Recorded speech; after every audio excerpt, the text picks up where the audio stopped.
प्रिय बहनों एवं भाइयों, आप सभी को मेरा हृदयपूर्ण प्रणाम। हम पढ़ रहे हैं पुस्तक व्यक्तित्व का प्रकटन, रिवीलिंग पर्सनालिटी। आज हम इसके अध्याय 13 नदी को पढ़ना प्रारंभ करेंगे। पूज्य चारी जी महाराज ने 3 जुलाई 1993 मिन्स्क में जो वार्ता दी थी, इसमें उसी का संग्रह है। तो चलिए शुरू करते हैं। आज प्रातः लगभग 3 बजे मुझे कुछ विचार आए जिन्हें मैं आपके साथ बांटना चाहूँगा। मैंने कई बार कहा है कि मुझे यह नदी का विचार बहुत आकर्षित करता है और जीवन को भी मैं एक नदी की तरह देखता हूँ।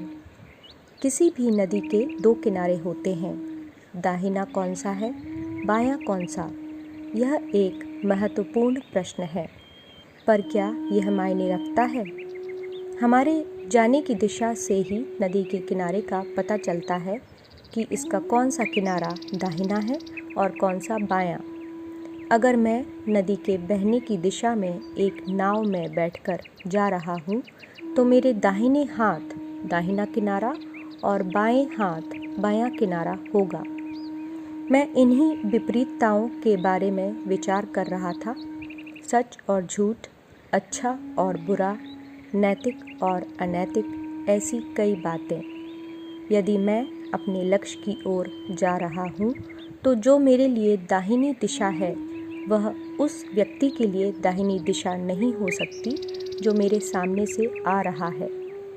शायद हम लोगों में मतभेद इसीलिए होता है क्योंकि हम अलग अलग दिशाओं में जा रहे हैं, इसलिए नहीं कि इनमें कोई मूलभूत अंतर है। फिर मुझे दूसरा विचार आया।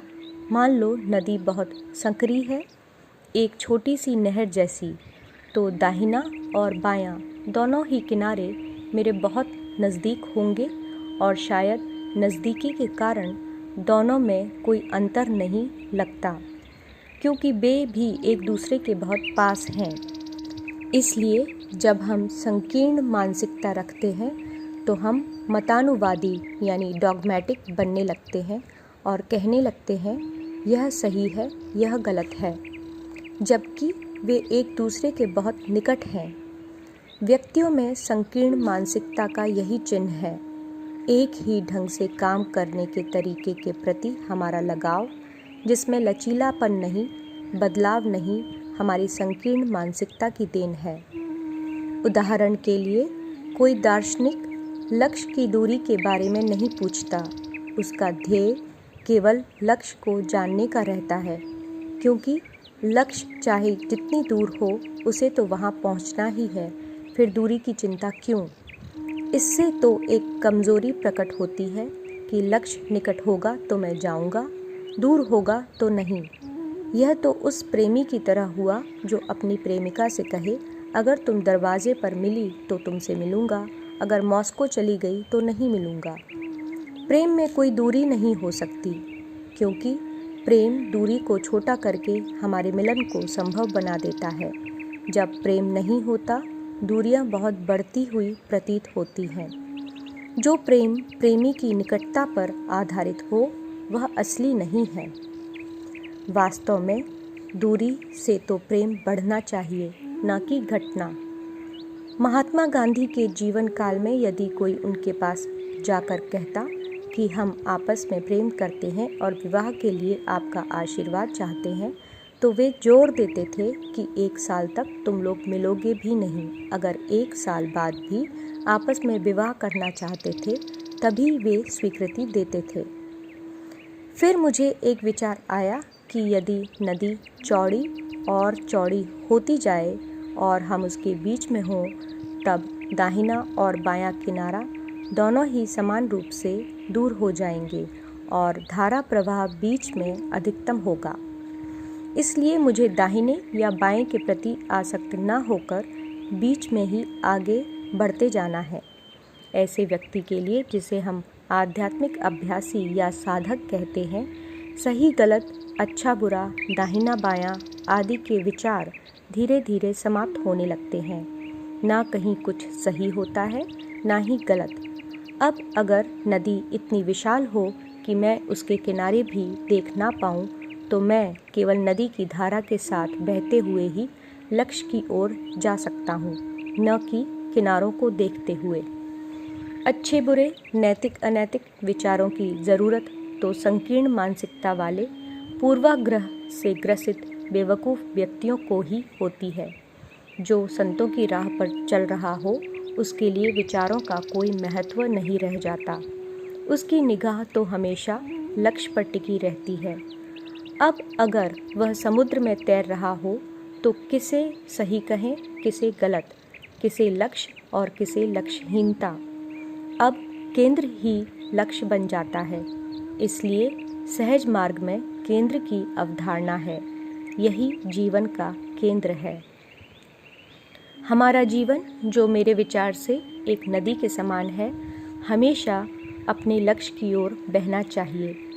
यह शरीर एक नाव की तरह है जो आनंद के महासागर में तैर रही है और मुझे अपने में समेटे हुए है। लेकिन मैं नाव नहीं हूँ, यह तो मुझे अपने लक्ष्य तक पहुँचाने का एक वाहन मात्र है। फिर इस शरीर से मोह क्यों? इसके सुख से, इसके दुख से इतने लिप्त क्यों? अगर सुख दाहिना किनारा है तो दुख बायां किनारा है। अगर मैं इनमें से किसी एक की ओर जाता हूँ तो मैं मुख्य दिशा से हट जाता हूँ और केंद्र की ओर से हटकर दाहिनी ओर जाने लगता हूँ। इस तरह मैं अपने लक्ष्य से दूर जाने लगता हूँ और मेरी प्रगति में रुकावट आ जाती है तथा मैं सही गलत के पचड़े में ही फंसा रह जाता हूँ। जितना ही मैं एक की ओर जाता हूँ, उतना ही दूसरे से दूर होता जाता हूँ और तमाम उलझनें आती जाती हैं। यही वे उलझनें हैं जिनमें धर्म ने हमें फंसा दिया है। हम उस नाव की तरह हो जाते हैं जो दाएं से बाएं और बाएं से दाएं किनारे की ओर आती जाती है।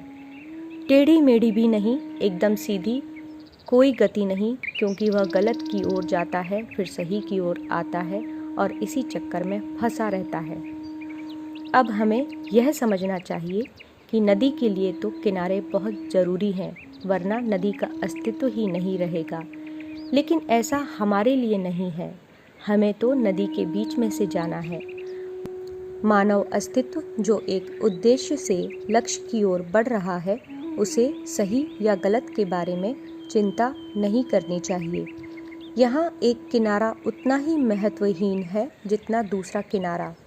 जो नदी के लक्ष्य की ओर बढ़ रहा है, उसके लिए दायां और बायां भी लगातार बदलते रहते हैं। इसी तरह हमारी प्रगति के साथ साथ इस बात को समझते हुए कि शारीरिक नैतिकता के नियम साधारण व्यक्तियों के लिए सुनिश्चित हैं, सत्य और नैतिकता के मापदंड भी बदलते जाने चाहिए। जैसे जैसे वह भौतिकता से परे विकसित होता जाता है, वैसे वैसे नैतिकता के नियम सूक्ष्म से सूक्ष्मतर होते जाते हैं और जब वह महासागर में प्रवेश करता है तो जीवन मूल्यों की भावना भी समाप्त हो जाती है।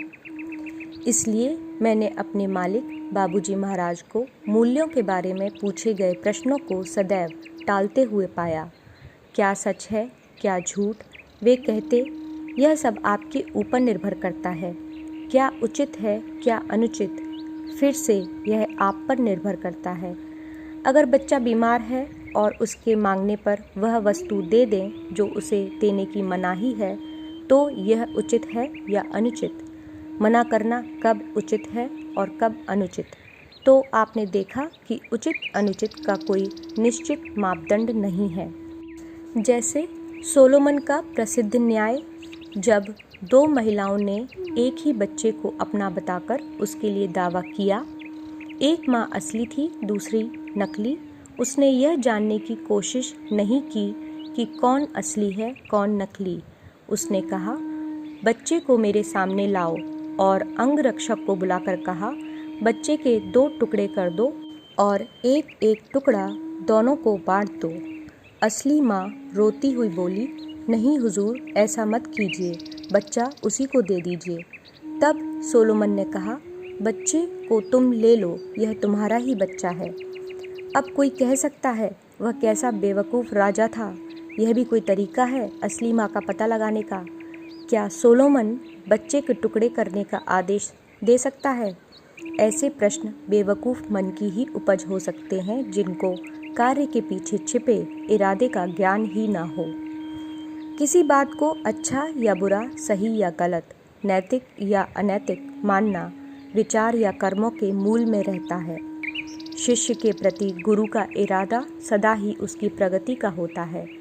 अगर ऐसा है तो वह शिष्य के लिए जो भी सोचता है या करता है वह उसके भले के लिए ही होता है, चाहे शिष्य को अपने संकुचित, कमज़ोर या स्वार्थी मन के कारण यह बात कितनी ही गलत क्यों न लग रही हो।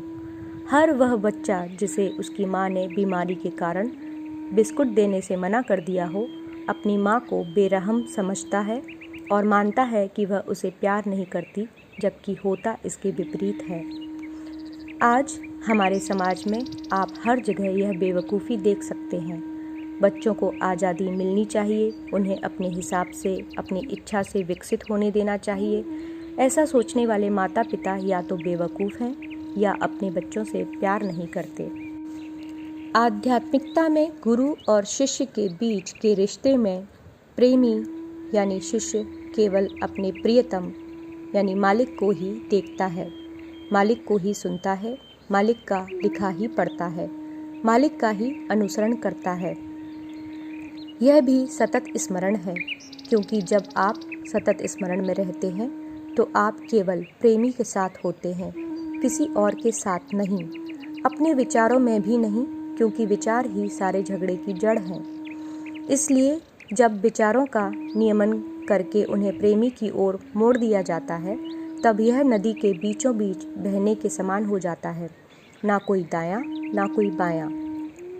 मैं उसका अनुसरण कर रहा हूँ जिससे प्यार करता हूँ। वह मुझे गलत राह पर नहीं ले जा सकता, क्योंकि मुझ में, मेरी प्रगति में, मेरे विकास में उनकी दिलचस्पी है। फिर संदेह क्यों?